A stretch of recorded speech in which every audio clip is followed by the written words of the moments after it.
Coming up on this week's edition of the Met Report, the Regency Athletic Complex finally hosts its first soccer games. A rare virus infects hundreds of children in Colorado. And Chief of Auraria Police, Myles Potter, addresses the legality of smoking pot on campus. All this and more coming up on this edition of the Met Report.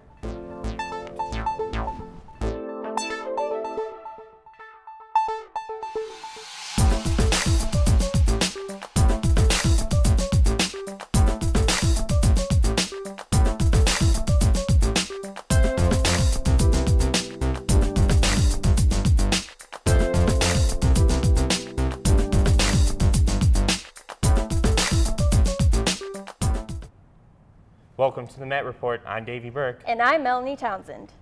Since the Auraria campus is public property, many students might not be aware of some things that are illegal on campus.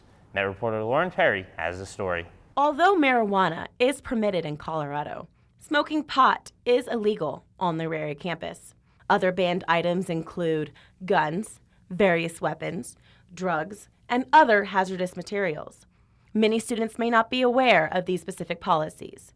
Chief Myles Potter of the Auraria campus explains. So on campus, you can't have open carry of weapons, for example. If you want to carry a weapon on campus, you need to have a concealed weapons permit issued by the county sheriff in the county in which you live. If you want to possess marijuana, you can possess it, but you can't be smoking it in the buildings on campus, and you can't be smoking it in public. If these rules are broken, students will not only have to face school disciplinary actions, but they will have to answer to civil authority as well. Consequences can vary from fines, expulsion, or even imprisonment, depending on the seriousness of the offense. It's for the health and safety of the campus, and we want to make a healthy environment. So when we talk about prohibiting smoking of anything in the public areas or in the buildings, things like that, and then the weapons, we also want to make sure that it's a safe environment and that people feel safe here. There are several ways students can protect themselves from possible threats. The Auraria Police Department suggests that students be more aware of their surroundings, use the Night Ride escort service, access the emergency telephone systems around campus, or contact the Auraria Police Department. For more information, students can contact the Auraria Police Department at 303-556-5000. For the Met Report, I'm Lauren Perry. On Wednesday, September 10th at 7 a.m., President Jordan held a welcome back breakfast in the King Concert Hall.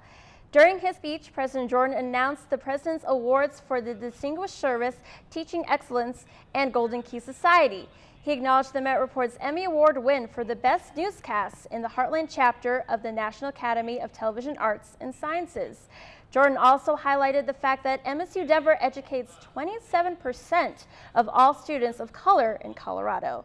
Jordan finished his speech by outlining the university's goals of furthering unity in the metro education system. Well, folks, it's that time of year again. Leaves are starting to change color, and people are lining up for their pumpkin spice. Fall is back, and with it comes the Auraria Campus Fall Fest.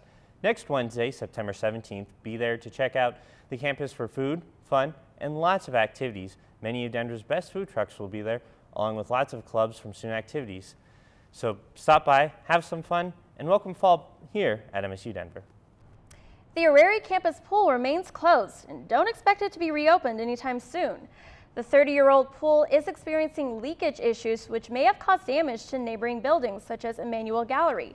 The pool recently underwent repairs which included patching up the liner, but it was determined the repairs did not fix the leakage problems. At the Auraria Higher Education Center determined that simply refurbishing the pool is not an adequate enough solution. A completely new pool might be needed, but it would cost approximately $1.2 million. Since the pool is closed, a listing of other pools close to campus is posted on the pool doors. Ideally, the best, until that's fixed, is to look at the other options that are nearby with community rec centers and or other athletic facilities in the downtown Denver area. For more information about the pool closure, you can contact AHEC at 303-556-2400. Want to catch one of the Rockies' last home games this season? The Building Your Nest program at MSU Denver is hosting MSU Denver Night at the Rockies on September 18th at Coors Field.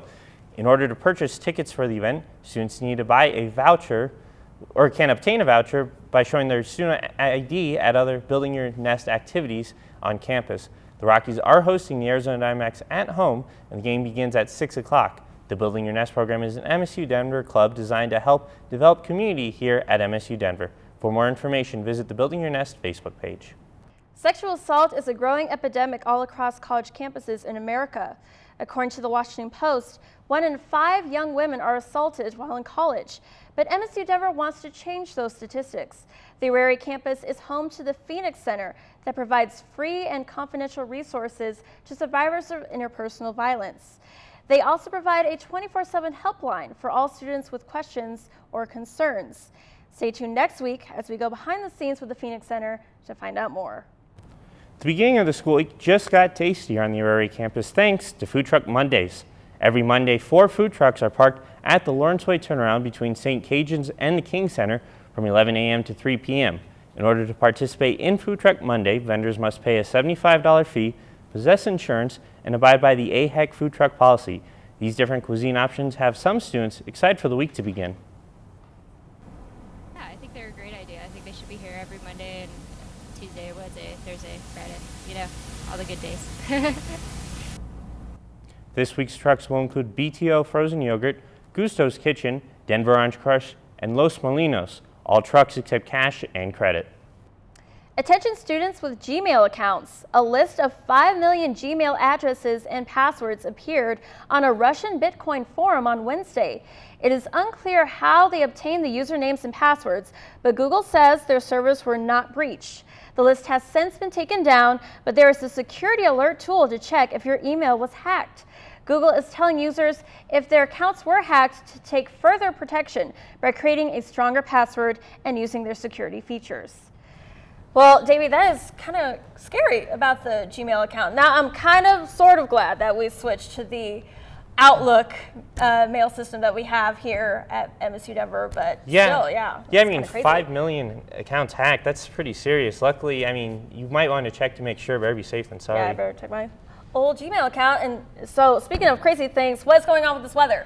Oh my goodness. I know. Can't take it anymore. Well, yeah, Lauren, come on, girl, tell me something. Tell me some good news for this weekend. Well, I know a bunch of y'all woke up with some snow, but don't worry, that is going to clear up. Our current conditions are at 43 degrees.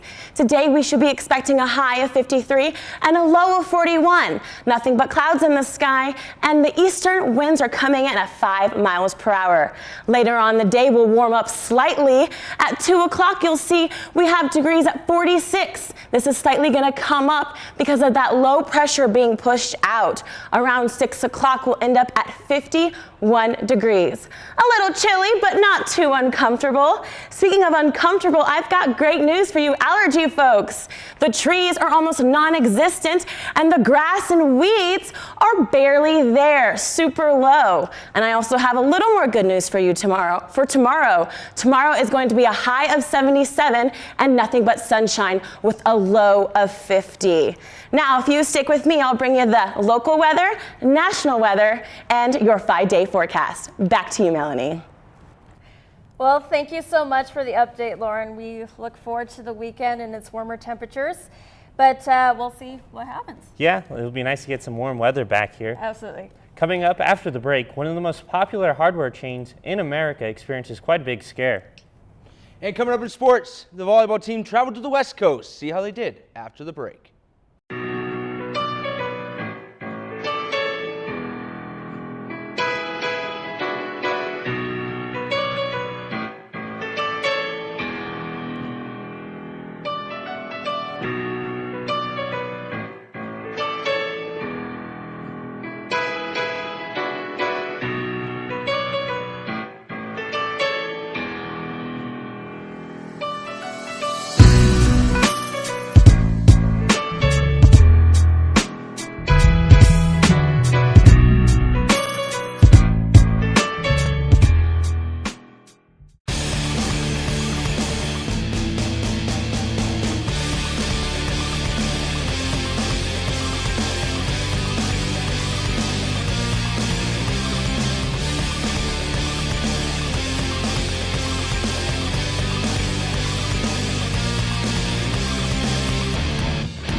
Welcome back.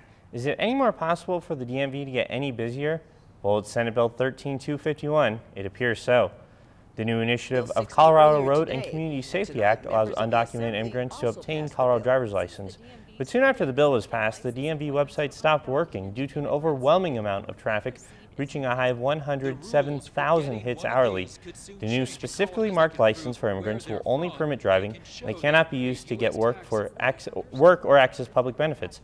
Supporters of the law say roads will be safer because of the undocumented immigrants will have to pass a driving test and be properly insured. But opponents argue that giving a license is a privilege to people who have already broken the law. It's a controversial issue, and only time will tell how it unfolds.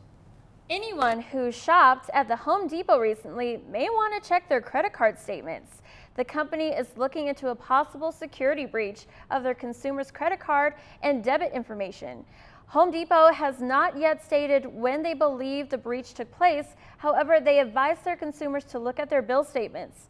The company will also offer free identity protection to consumers if they can confirm breach did occur. The Home Depot now joins Target, P.F. Chang's, and Neiman Marcus as high-profile companies to experience such breaches in recent months.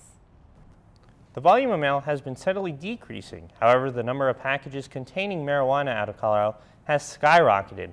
The Rocky Mountain high-intensity drug trafficking area says postal inspectors seized over 493 pounds of pot in 2013 alone.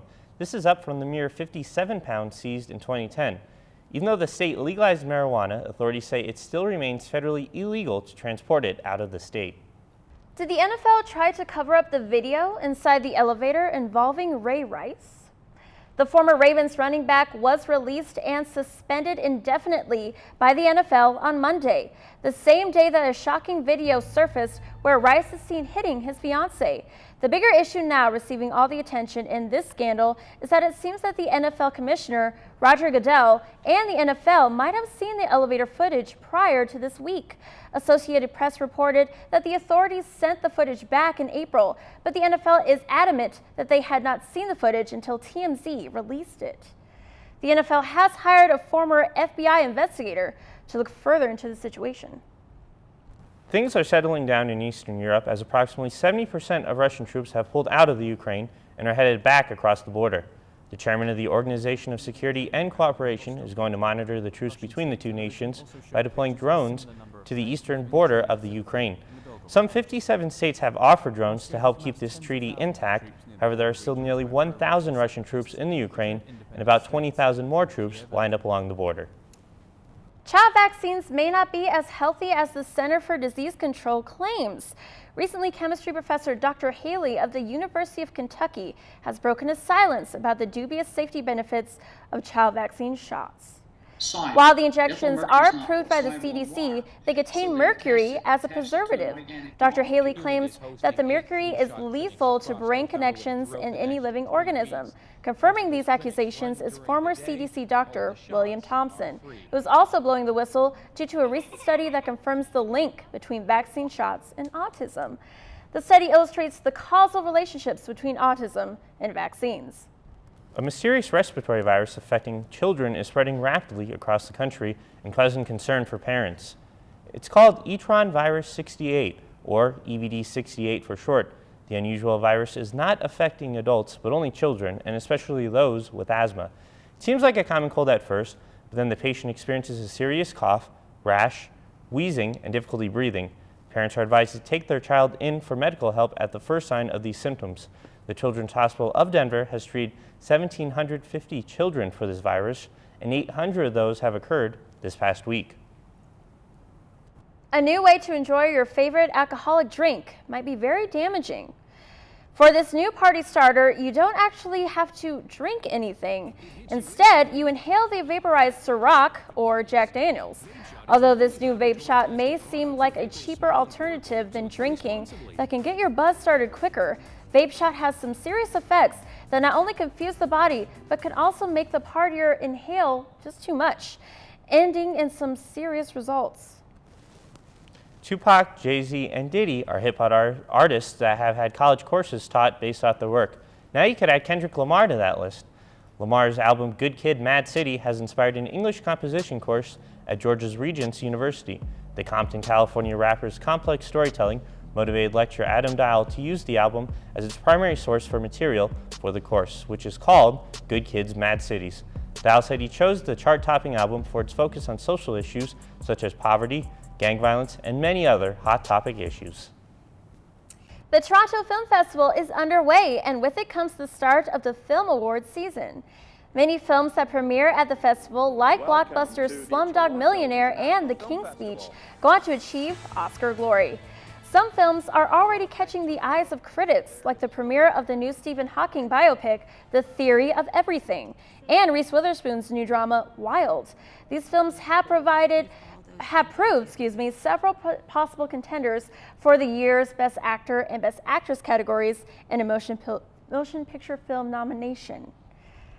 Well, that's awesome. I think the Toronto Film Festival does showcase a lot of awesome new indie flicks or whatever, like Slumdog Millionaire, which is my favorite one, and this new biopic, the Stephen Hawking one. I think that's going to be a good one. I think I'm going to have to check that out. That should be be pretty interesting. Stephen Hawking, can't go wrong with that. Very interesting. You know what else is interesting? The weather that's going on throughout the country. What is going on? That's right. The cold is here, and Coloradans have mixed emotions about the early winter weather. Here's Lauren Perry to tell us the latest. For those of you with mixed emotions, I've got great news for you. We will be warming up this weekend. As you can see in Denver on Saturday, we're going to have a high of 50. At DIA, a high of 75 and a low of 50. Out in Boulder, we'll have a high of 74 and a low of 48. If you're visiting Colorado Springs this week, that's great news because Colorado Springs is looking real nice. 71 degrees with a low of 48, partly cloudy. But none can compare to sunny old Grand Junction. Grand Junction is looking high at 80 and a low of 54. On Sunday, everything warms up in Colorado. As you can see in Denver, we have a high of 84 and a low of 52. In DIA, we have a high of 82 and a low of 51. And in Boulder, very similar, a high of 83 and a low of 51. Everything in Colorado is warming up, but none can compare to Lamar. Lamar is going to be sunny with a high of 86 and a low of 55. While it's sunny here in Colorado, it's not sunny everywhere in the country. Let's take a look at our national forecast for Saturday. On the east Gulf Coast, we've got a low front mixed with some low pressure. That's going to cause a lot of rain. Also, we have some more rain around Texas and Louisiana. You can also see we have another cold front coming in from Montana. That's actually going to miss Denver and hit the Midwest. Here in Denver, we have a high pressure, and that's going to warm us up and dry us out. Saturday is looking a little rainy, but Sunday is looking a lot more clear for the country. As you can see, that Gulf Coast cold front is actually going to drop temperatures, and the precipitation has dramatically decreased. We've got a couple showers in Texas, but that's not going to be too much of a worry. And that cold front that was in the Midwest is actually going to only slightly drop temperatures. And Denver is looking clear and sunny. And now onto your 5-day forecast. We have Monday, it's going to be 71 degrees with a low of 53, partly cloudy. On Tuesday, we're going to see a lot of sunshine. It's going to warm up to 84 degrees and a low of 53. On Wednesday, we're going to have partly cloudy and a high of 84 and a low of 57. Thursday, partly cloudy, a high of 81, a low of 58. And on Friday, a high of 78 and a low of 53. Lauren, okay, I have it in my mind that I'm going to get sick now because all these weather changes. I feel flu coming on. I feel a little flu-y. You might. Just take care of yourself and enjoy the warm weather while it's still here. A lot of fluids. That's the key. That's the key. All right, guys. Well, coming up after the break is Entertainment, and Stephen Call talks to us about a new little zombie crawl. Now and then I get insecure from all the pain. I'm so ashamed. I am beautiful, no matter what they say. Words can't bring me down. Where I bring Hollywood a mile high. Aligning the Hollywood stars over Denver. I'm here to bring you the latest juicy gossip from the mile high to the streets of Hollywood. Give your most handsome look to that camera. Where I'll be bringing you The latest gossip from Tinseltown all the way up to a mile high. I didn't get any injuries. I was okay. I was doing a little dancing, these, you know. Check us out every Friday live at 12:30 p.m. on The Met Report.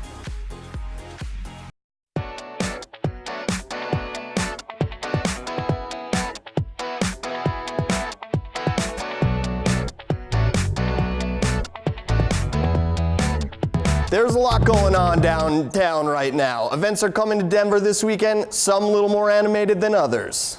Nandisukan, or NDK, is Colorado's premier Japanese animation and fandom convention. Every year, both industry guests from North America and Japan come to the Mile High to share their love for anime. Avid fans of anime such as Attack on Titan and Sailor Moon can participate in a multitude of panels, events, and contests the convention has to offer. The convention is kicking off at the Marriott in DTC starting today, ending this Sunday, so don't miss out on all the fun. You know what else is fun? Going around town to look at several different hot spots, all while dressed like a scary bloodthirsty zombie. Saturday is the annual End of the World pub crawl. The eerie festivities turn the entire block of Lodo into an apocalyptic zombie nightmare. Participating bars act as safe zones, make it to all 5 bars in the given time without losing the flags representing your life, and you could win one righteous prize. Oh, and don't worry, even if you get bit, everyone still gets to drink, so it's win-win, no matter how you slice it, or in this case, chew it. Be there or be scared. Saturday, September 13th in downtown Denver on Larimer Street to have a good time and raise funds for the Young Adults with Cancer Foundation. For all you gruesome ghouls looking to attend, register and get more information at www.endoftheworldpubcrawl.com. There's just never a dull day in Denver with all these sociable events and attractions going around. What better way is there to kick off the new fall season? The theater is in full swing with the Tony Award-winning musical Pippin. The cast includes The Voice's 4th season finalist Sasha Allen and Kyle Selig as the lead role of Pippin. The beloved play is at the Denver Performing Arts Complex until September 20th.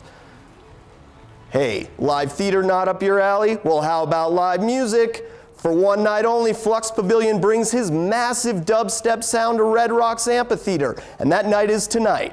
A surefire blast for anyone looking to boogie down or hear that bass drop. Looking for more than just one night of music? Circle September 19th on your calendars for the much anticipated 3-day Riot Fest Music Festival at Sports Authority Field. Top musical acts such as The Cure, Rise Against, Social Distortion, and a personal favorite, Primus, are making a rockin' appearance next weekend. You don't need nothing but a good time here in the Mile High. You know what else you need to do this weekend? Head over to the local theater and check out these must-sees. Oh my gosh, did you see that? You gotta check it out. I wanna see that. That's so cool. I can't wait. We have to go and check that out. Let's see. Can you tell me anything about yourself? Who you are, where you came from?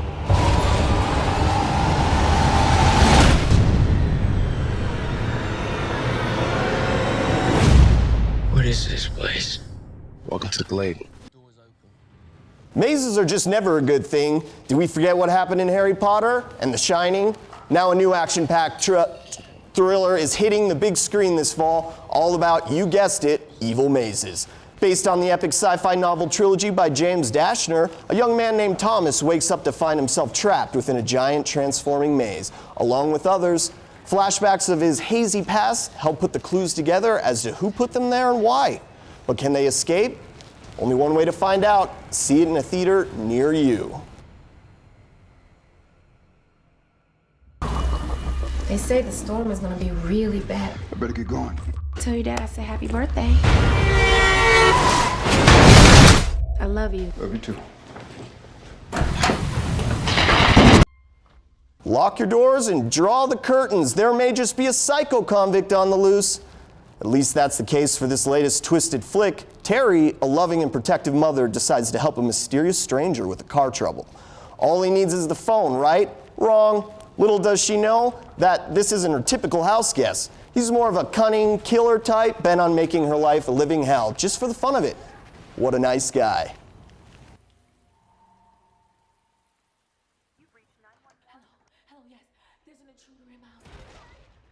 Oh my God, I really want to see that No Good Deed movie with Idris Elba. I love him. And this is like a really new role for him because usually I think he plays like the good guy, but now he plays the bad guy. It's like, They could have just saved the whole story. She just doesn't need to answer the door. right? Done. I never do that. I'm always like, no. Or use the people at least. All right, well, stay tuned because sports is next. All night long and do it all again so I can find my way back home. The sun seems to shine a little less since you've been gone. You were the one I wanted. Don't stray, don't ever go away. I'll just smile and everyone will wanna go with it. Oh.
Women's golf opened up the 2014 season in Pueblo on Monday and Tuesday, and man, they played great.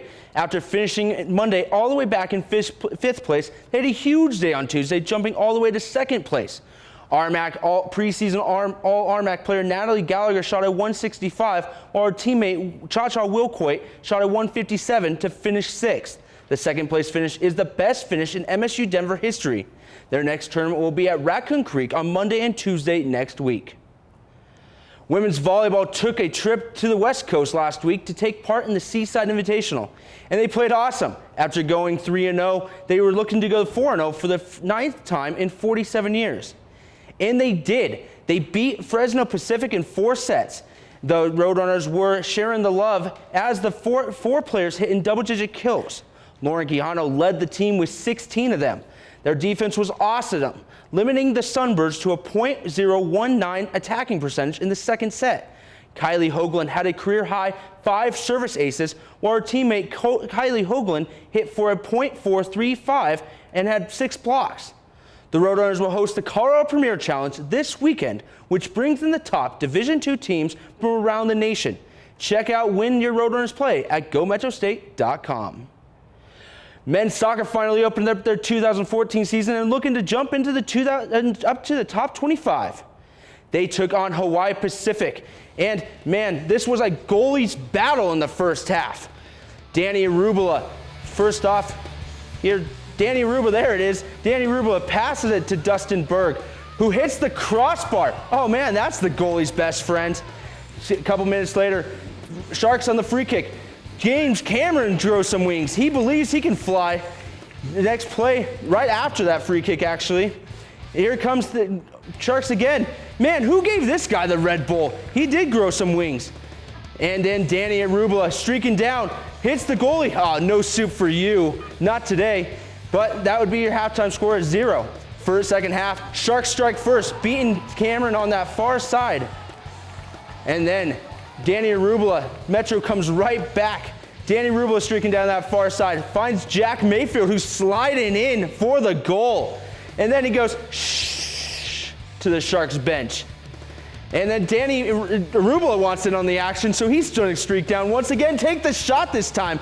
And that's your game winner. Danny Arubula finishes off the sweep, 2-1 Metro State. Opportunities, I think, before they strike on their first goal. So, it's one of those, are you going to, leave goals on the field and walk out of here with a loss? But I think after they scored a goal, obviously we responded with 2, which was good. But, I think we had good chances. I think we had better of the chances in front of the goal than they did, With the win, they jump into the top 25 ranking at the 15th spot. But now they have to go on the road to face 3 very good teams in St. Edwards, Dallas Baptist, and open up the 2014 RMAC season down in Colorado Springs. Now to another team that's ranked in the top 25. The women's soccer team came into the weekend ranked 16th. After popping the champagne on their new field Thursday night, and they would have to come right back on Saturday to take on the Dallas Baptist Patriots. The defense, well, they didn't wake up, I guess, as Jolie Patterson finds that far side, and 1-0 Patriots. But you know what? 2 minutes later, let's just do that. Carissa Price streaking down that knocks down a defender, finds Tess Hagenlock, who shoots. Goal! And going up top where Mama keeps the cookies. That's her first goal since 2012. And then right after that, the defense. Where'd the ball go? Oh, that's right. It's going to find Tess Hagenlock, who's streaking down again. The goalie has no idea, and then she shoots. She saved that one. That would be your halftime score at 1, after the first one. Then Brandy Farley streaking down, chips it over the goalie's head, and that would be your game winner. Metro State goes on to win 2-1. Hey, Tessa, how does that first goal feel? It's really important. It's definitely a confidence booster. I've had a slow comeback, so it was nice to get a shot on goal and put it in. I know it's huge. I think it's just confidence for all the girls, for Tess to come out and she's starting again and playing good soccer. It's good to see her to get her first goal under her belt. After going 2-0 on the weekend, guys, they actually dropped down to the 18th spot in the top 25. Don't ask me how. Yeah, that doesn't make any sense. You get the wins, but you lose that. I don't understand Yeah, that. I'm not sure either. But they do go on the road to California this weekend, and they play Cal Poly and Cal State. Should be exciting. Yeah, absolutely. Yeah, and speaking of exciting, we got volleyball here, the Colorado Premier Challenge at the Aurora Event Center. That's going to be fun this weekend. Yeah, absolutely. Top Division II teams from around the nation coming in, I think. So it'll be fun. Yeah, it's going to be very good volleyball this weekend. It will be. That sounds great, guys. Well, that does it for this week's edition of the Met Report. For Davy Burke, Lauren Perry, Stephen Call, Myles Potter, and the entire Met Report staff, I'm Melanie Townsend. And remember to stay social with us on Facebook, Twitter, and Instagram. Have a great weekend, guys.